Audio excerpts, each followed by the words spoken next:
ಸಚಿವ ರಾಜಣ್ಣ ಅವರು ಸದನದಲ್ಲಿ ಆರೋಪ ಮಾಡಿಬಿಟ್ರು ಹನಿ ಟ್ರ್ಯಾಪ್. ಬಟ್ ಈಗ ಅವರೇ ಇಕ್ಕಟ್ಟಿಗೆ ಸಿಕ್ಕಾಕೋತಾ ಇದ್ದಾರಾ ಅಂತ ಪಕ್ಷದ ಒಳಗಡೆ ರಾಜಣ್ಣ ವಿರೋಧಿ ಬಣದವರು ಇದನ್ನು ಬಿಡುವಂಗೆ ಕಾಣಿಸ್ತಾ ಇಲ್ಲ. ಯಾಕೆ ಅಂತಂದರೆ ಈಗ ರಾಜಣ್ಣ ವಿರುದ್ಧ ಹನಿ ಟ್ರ್ಯಾಪ್ ಯತ್ನದ ಕೇಸ್ ಆಯ್ತಲ್ಲ, ವಿಧಾನಸಭೆಯಲ್ಲಿ ಈ ವಿಚಾರವನ್ನು ಮೊದಲಿಗೆ ಪ್ರಸ್ತಾಪ ಮಾಡಿದ್ದು ಯತ್ನಾಳ್ ಅವರು.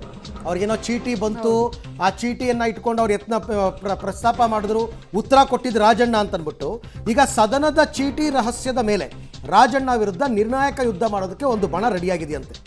ರಾಜಣ್ಣ ವಿಚಾರ ಸದನದಲ್ಲಿ ಪ್ರಸ್ತಾಪಿಸೋದಕ್ಕೆ ಯತ್ನಾಳ್ಗೆ ಚೀಟಿ ಕಳಿಸಿದವ್ರು ಯಾರು ಅಂದರೆ ರಾಜಣ್ಣ ಹಾಗೂ ಆ ಸಚಿವರು ಪ್ರೀ ಪ್ಲ್ಯಾನನ್ನು ಮಾಡಿಕೊಂಡಿದ್ರಾ? ಅಫ್ಕೋರ್ಸ್ ಇದು ಪ್ರೀ ಪ್ಲ್ಯಾನೇನೆ. ಮತ್ತೊಂದು ಬಣದ ಕೈ ನಾಯಕರ ಆಕ್ರೋಶಕ್ಕೆ ಕಾರಣ ಆಗಿದೆ. ಚೀಟಿ ಕೊಟ್ಟವರು ನಮ್ಮವರೇ, ಸದನದಲ್ಲಿ ಮಾತನಾಡಿದವರು ನಮ್ಮವರೇ, ಹಿಂಗಂತ ಹೈಕಮಾಂಡ್ ಅಂಗಳದಲ್ಲಿ ರಾಜಣ್ಣ ವಿಚಾರ ತಗೊಂಡೋಗಿ ನೋಡಿ ಎಲ್ಲನೂ ಇವರೇ ಮಾಡಿದ್ದಾರೆ, ಪಕ್ಷಕ್ಕೆ ಮತ್ತು ಸರ್ಕಾರಕ್ಕೆ ಮುಜುಗರ ತರುವ ಪ್ರಯತ್ನವನ್ನು ಮಾಡಿದ್ದಾರೆ ಅಂತ ರಾಜಣ್ಣ ವಿರುದ್ಧನೇ ಕಂಪ್ಲೇಂಟ್ ಕೊಡೋದಕ್ಕೆ ರೆಡಿಯಾಗಿದ್ದಾರೆ. ಬಟ್ ರಾಜಣ್ಣ ಕೂಡ ನಾನು ಹೈಕಮಾಂಡ್ ಕಂಪ್ಲೇಂಟ್ ಕೊಡ್ತೀನಿ ಅಂತ ಕೂತಿದ್ದಾರೆ. ಹೈಕಮಾಂಡ್ ಏನು ಮಾಡುತ್ತೆ, ಯಾರ ಪರವಾಗಿ ನಿಲ್ಲುತ್ತೆ ಅಂತಕ್ಕಂಥದ್ದು ಈಗ ಸದ್ಯದ ಪ್ರಶ್ನೆ. ಸೊ ಅಲ್ಲಿ ನೀವು ನೋಡ್ತಾ ಇದ್ದೀರಲ್ಲ, ಒಂದು ಚೀಟಿ ಬರುತ್ತೆ ಯತ್ನಾಳ್ ಅವರಿಗೆ. ಇದನ್ನು ಸುರೇಶ್ ಗೌಡ ಅವ್ರು ಹೇಳ್ತಾರೆ, ಆ್ಯಕ್ಚುಲಿ ಸದನದಲ್ಲಿ ಓಪನ್ ಆಗಿ ಹೇಳ್ತಾರೆ. ಅವ್ರು ಆ್ಯಕ್ಚುಲಿ ಬೇರೆ ಬೇರೆ ವಿಚಾರ ಪ್ರಸ್ತಾಪ ಮಾಡ್ತಾ ಇದ್ರು ಯತ್ನಾಳ್ ಅವರು. ಯಾವಾಗ ಅವ್ರ ಕೈಗೆ ಒಂದು ಚೀಟಿ ಬಂತೋ ನೋಡಿ, ಅಲ್ಲಿ ಆ ಚೀಟಿಯನ್ನು ನೋಡಿಕೊಂಡು ಓದ್ಬಿಟ್ಟು ಈ ಲಾಸ್ಟ್ 2 weeks ಇಂದ ಕೂಡ ಈ ತರದೊಂದು ಗುಸುಗುಸು ಇತ್ತು ಮುಗಸಲಲ್ಲಿ. ಬೇಕಿದ್ರೆ ಯತ್ನಾಳ್ ಅವರು ಡೇ 1 ಹೇಳ್ಬೋದಾಗಿತ್ತು, ಅಥವಾ ಅಟ್ಲೀಸ್ಟ್ ಒಂದು ವಾರದಲ್ಲಿ ಹೇಳ್ಬೋದಾಗಿತ್ತು. ಇನ್ನೇನು ವಿಧಾನಸಭೆ ಮುಗಿಯಕ್ ಬರುತ್ತೆ, ಸೆಷನ್ ಮುಗಿಯಕ್ ಬರುತ್ತೆ ಅಂದಾಗ ಪ್ರಸ್ತಾಪ ಮಾಡಿದ್ರಲ್ಲ ಟೈಮಿಂಗು, ಅದು ಕೂಡ ಇದೊಂದು ಪ್ಲಾಂಟೆಡ್ ಅಂತ ಅನ್ಸುತ್ತೆ. ಖಂಡಿತ ನಮ್ಮ ಪಕ್ಷದವರೇ, ನಮ್ಮ ಪಕ್ಷದ ಮಂತ್ರಿಗಳೇ ಆ ವಿಚಾರ ಇದ್ದರೆ ಆಂತರಿಕವಾಗಿ ಅದನ್ನು ಬಗೆಹರಿಸಬೇಕೇ ಹೊರತು ಅದನ್ನು ವಿಧಾನಸೌಧದಲ್ಲಿ ಓಪನ್ ಆಗಿ ತಂದು ಚರ್ಚೆ ಮಾಡತಕ್ಕಂಥದ್ದು, ಅದರ ಮೇಲೆ ಕಮಿಷನ್ ಅಪಾಯಿಂಟ್ ಮಾಡತಕ್ಕಂಥ ಪರಿಸ್ಥಿತಿಗೆ ಕೊಂಡು ಹೋಗಬಾರ್ದಿತ್ತು. ಅದಕ್ಕೆ ನಮ್ಮ ಪಕ್ಷದವರೇ ಕಾರಣ, ಪಕ್ಷದ ಮಂತ್ರಿಗಳೇ ಕಾರಣ. ಸದನದಲ್ಲಿ ಡೀಟೇಲ್ಸ್ ಕೊಡ್ತಾರೆ. ನೇರ ಸಂಪರ್ಕದಲ್ಲಿ ಜಾಯಿನ್ ಆಗ್ತಾ ಇದ್ದಾರೆ ಸುಕೇಶ್. ಯತ್ನಾಳ್ ಈ ವಿಚಾರವನ್ನು ಪ್ರಸ್ತಾಪ ಮಾಡಿದ ದಿನಾನೇ ಇದೊಂದು ಪ್ಲಾಂಟೆಡ್ ಪ್ರಹಸನ ಅನ್ನೋದು ಗೊತ್ತಾಗ್ತಾ ಇತ್ತು. ಯಾಕಂದರೆ ಕನೆಕ್ಟಿಂಗ್ ದ ಡಾಟ್ಸು, ಯತ್ನಾಳ್ ಯಾರಿಗೆ ಕ್ಲೋಸು ಗೊತ್ತಿದೆ ನಮಗೆ. ಸೊ ಈ ವಿಚಾರದಲ್ಲಿ ಏನೇನು ಚರ್ಚೆ ಆಗ್ತಾ ಇದೆ, ಈ ವಿಚಾರನೇ ರಾಜಣ್ಣ ಅವರಿಗೆ ಮುಳ್ಳಾಗುವಂತಹ ಸಾಧ್ಯತೆ ಎಷ್ಟರ ಮಟ್ಟಿಗಿದೆ?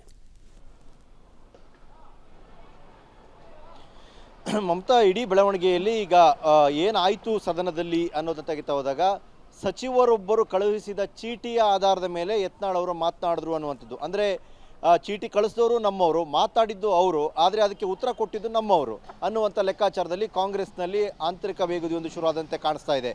ಅಂದರೆ ಇಡೀ ಪ್ರಕರಣವನ್ನು ದಾಖಲೆ ಸಹಿತವಾಗಿ ಹೈಕಮಾಂಡ್ಗೆ ತಲುಪಿಸುವ ಲೆಕ್ಕಾಚಾರಕ್ಕೆ ರಾಜಣ್ಣ ವಿರೋಧಿ ಪಡೆ ಮುಂದಾಗಿದೆ ಅನ್ನುವಂಥದ್ದು. ಯಾಕಂದರೆ ಸದನದಲ್ಲಿ ಚರ್ಚೆ ಮಾಡುವ ವಿಚಾರನ, ಅಥವಾ ಮುಖ್ಯಮಂತ್ರಿಗಳ ಜೊತೆ ಕ್ಲೋಸ್ ಡೋರಲ್ಲಿ ಮಾತನಾಡಿ ಪರಿಹರಿಸ್ಕೊಳ್ಬೇಕಾದ ವಿಚಾರನ, ಅಥವಾ ಸರ್ಕಾರ ತಮ್ಮದೇ ಇದ್ದಿದ್ದರಿಂದ ಇದಕ್ಕೆ ಕಂಡುಕೊಳ್ಬೇಕಾದ ಪರಿಹಾರ ಅನ್ನೋದಕ್ಕೆ ಬೇರೆ ಬೇರೆ ಮಾರ್ಗಗಳು ಇದ್ದರೂ ಕೂಡ ಇದನ್ನು ಸದನದಲ್ಲಿ ಹೇಳಿದ್ರೆ ಏನು ಡ್ಯಾಮೇಜು, ಇದರಿಂದ ಆಗತಕ್ಕಂಥ ಡ್ಯಾಮೇಜು, ಸಚಿವರೊಬ್ಬರು ಹನಿ ಟ್ರ್ಯಾಪಲ್ಲಿ ಸಿಕ್ಕಾಕೊಳ್ತಾ ಇದ್ದಾರೆ ಅಥವಾ ಸಿಕ್ಕಾಕೊಳ್ಳೋಕೆ ಪ್ರಯತ್ನ ಆಗಿದೆ ಅಂದರೆ ಪಕ್ಷಕ್ಕೂ ಮುಜುಗರ, ಸರ್ಕಾರಕ್ಕೂ ಮುಜುಗರ, ಅಥವಾ ಅವರು ಯಾರ ವಿರುದ್ಧ ಆರೋಪ ಮಾಡೋದು ಅನ್ನೋದು ನೇರವಾಗಿ ಯಾರ ವಿರುದ್ಧವೂ ಮಾಡದೇ ಇದ್ದರೂ ಕೂಡ ಯಾರು ಅಷ್ಟು ಒಂದು ಬಲಹೀನವಾಯಿತ ಸರ್ಕಾರ ಅಥವಾ ಸಚಿವರೇ ಅಷ್ಟು ದುರ್ಬಲರ, ಈ ಎಲ್ಲ ವಿಚಾರಗಳು ಬರ್ತವೆ. ಹಾಗಾಗಿ ಇವೆಲ್ಲದರ ಬಗ್ಗೆ ಮಾತನಾಡಲಿಕ್ಕೆ ಒಂದು ವೇದಿಕೆಯನ್ನು ಕಲ್ಪಿಸಿಕೊಟ್ಟವರು ಕಾಂಗ್ರೆಸ್ನವರು, ಪ್ರಶ್ನೆ ಕೇಳಿದವರು ಬಿಜೆಪಿಯವರು, ಮತ್ತೆ ಉತ್ತರ ಕೊಟ್ಟವರು ಕಾಂಗ್ರೆಸ್ನವರು ಅನ್ನುವಂಥ ವಿಚಾರವನ್ನೇ ಮುಂದಿಟ್ಟುಕೊಂಡು ರಾಜಣ್ಣ ಏನೆಲ್ಲ ಮಿಸ್ಟೇಕ್ಗಳನ್ನ ಮಾಡ್ತಾ ಹೋದ್ರು, ಸರ್ಕಾರ ಮತ್ತು ಪಕ್ಷಕ್ಕೆ ಡ್ಯಾಮೇಜ್ ಮಾಡಿದ್ರು ಅನ್ನುವಂಥದ್ದನ್ನ ಹೈಕಮಾಂಡ್ ಅಂಗಳಕ್ಕೆ ತಲುಪಿಸಲಿಕ್ಕೆ ಬೇಕಾದಂಥ ಸಿದ್ಧತೆಗಳು ದಾಖಲೆ ಸಹಿತ ಸಿದ್ಧವಾಗಿದೆ ಅನ್ನುವಂಥ ಮಾಹಿತಿ ಕೂಡ ಬರ್ತಾ ಇದೆ. ಮಮತಾ, ರೈಟ್. ಹಾಗೆ ಸಂಪರ್ಕದಲ್ಲಿ ಸುಕೇಶ್ ಇವರು ಕೂಡ ಕಂಪ್ಲೇಂಟ್ ಕೊಡ್ತಾರೆ. ಈಗ ಹೈಕಮಾಂಡ್ ನೋಡಬೇಕು, ಹೈಕಮಾಂಡ್ ಯಾರ ಪರ ನಿಲ್ಲುತ್ತೆ ಅಂತ ಅಂದ್ಬಿಟ್ಟು. ಇವ್ರ ಹತ್ರ ದಾಖಲೆ ಇದೆಯಂತಲ್ಲ, ನನ್ನ ಹತ್ರ ದಾಖಲೆ ಇದೆ ಕೊಡ್ತೀನಿ ಅಂತ ರಾಜಣ್ಣ ಹೇಳಿದ್ದಾರೆ. ಹೈಕಮಾಂಡ್ ನಿರ್ಧಾರ ಏನು ಅಂತಕ್ಕಂಥದ್ದು ನೋಡ್ಬೇಕು ಇವಾಗ. ಹಾಗಾದರೆ